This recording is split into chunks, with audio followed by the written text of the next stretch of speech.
કુટુંબના લોકો જ બરાબર ન હોય તો એને સાથે રાખવાના કે છોડી દેવા? જો તને કહું, લીંબુ ચમચીની સ્પર્ધામાં લીંબુ પડી જાય અને વ્યક્તિ સૌથી આગળ નીકળી જાય તો એ જીતી શકે? ના રે, લીંબુ પડી જાય તો વ્યક્તિ આગળ નીકળવા છતાં હારી જાય. આ લીંબુ એટલે આપણા સંબંધો. આ સંબંધોને લીંબુની જેમ સાથે રાખવા જોઈએ. સંબંધો સફળ થવા માટે પૂરક છે અને સફળ થયા પછી સંબંધો વગર અધૂરક છે.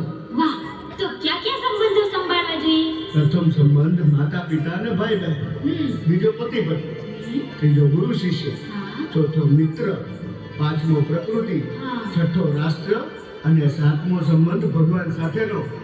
આ સાતેય સંબંધમાં સ્વાર્થને બદલે સ્નેહ આવે તો જીવન આનંદથી છલોછલ ભરાઈ જાય. ચાલ, તને એક સંબંધ કેવી રીતે શ્રેષ્ઠ બને તે બતાવું. ચાલ. બેટા, અરે બેટા, કહું છું તું સાંભળે છે મારી વાત? રોજની ટકટક સાંભળીને કંટાળી ગયો છું. આ મોબાઈલે તને આંધળો બનાવી દીધો છે. મૂક કહું છું, મૂક હવે. જો મોબાઈલ લડતી દીધો. લાવ કહું છું મને તેરા દેખ કહું છું ને. આ શું કર્યું તે? પાછળ જ પડી ગઈ છે.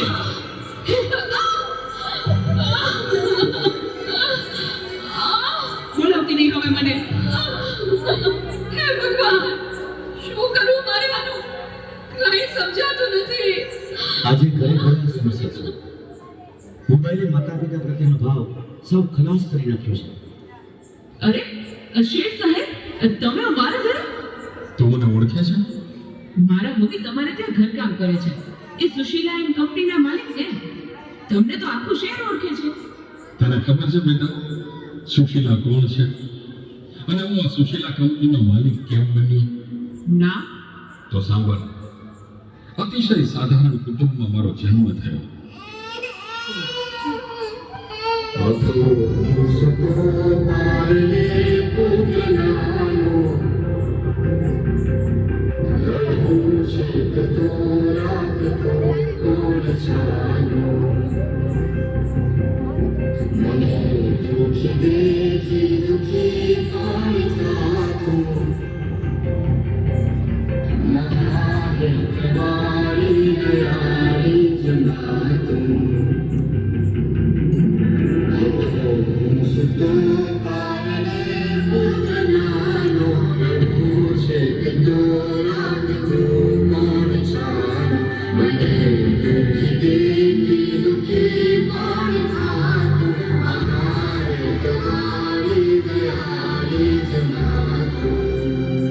મારા બા અને બાપુજીએ ખૂબ મજૂરી કરી મને ભણાવીને લાયક બનાવ્યો.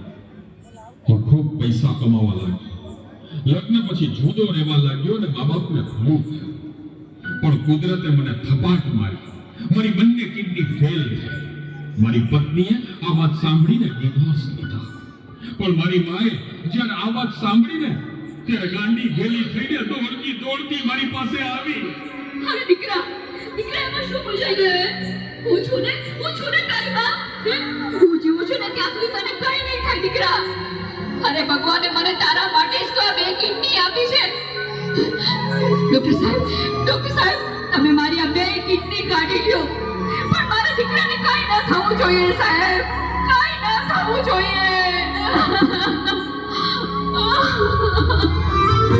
માથી મોટું કોઈ નહીં મને ને હોય ભક્તિ કોઈ ભણાવે જી અંબા આગળ આવ્યા.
મારી માએ આપેલી કિડનીથી હું જીવું છું. આજે ગમે તેવી મીટિંગ હોય ને મારી માનો ફોન આવે એટલે બધું સાઈડમાં મૂકી દઉં છું. તને ખબર છે તારી મમ્મીએ તેનું છેલ્લું ઘરેણું એનું મંગળસૂત્ર ગીવે રાખીને તારા બર્થડેમાં આ ફોન આપ્યો છે. અને તે આ ફોન માટે હડધૂત કરી તારી માને હડધૂત કરી. શું વાત કરો છો? મને નહોતી ખબર. મારી ભૂલ થઈ ગઈ, મને માફ કરો. જો બેટા, ઘરે ભગવાન જેવી મમ્મીને હેરાન કરીશ ને તો મંદિરે ભગવાન પણ તને માફ નહીં કરે. એટલે તો તારે માફી જ માંગવી હોય ને તો તારી મમ્મીની માફી માંગ. Mummy sorry. આ ફોન પાછળ હું એટલો આંધળો થઈ ગયો હતો. મને માફ કરી દે મમ્મી. અરે એમાં શું બેટા, ભૂલી જા એ બધું. મારા દીકરા ભૂલી જા. જો હું પણ ભૂલી જાઉં છું. અરે મારા માટે તો મૂંગી કેટલું દુઃખ સહન કરતી રહી અને હું તને હેરાન કરતો રહ્યો. મને માફ કરી દે મમ્મી. આજે વચ્ચે રાખું છું. મમ્મી, મને સુખી કરવા તે તારા સુખોનો ત્યાગ કર્યો છે ને. હું દુનિયાના બધા સુખો તારા ચરણી ધરીશ. એ માટે હું તનતોડ મહેનત કરીશ. મમ્મી, તારું નામ દુનિયામાં રોશન કરીશ.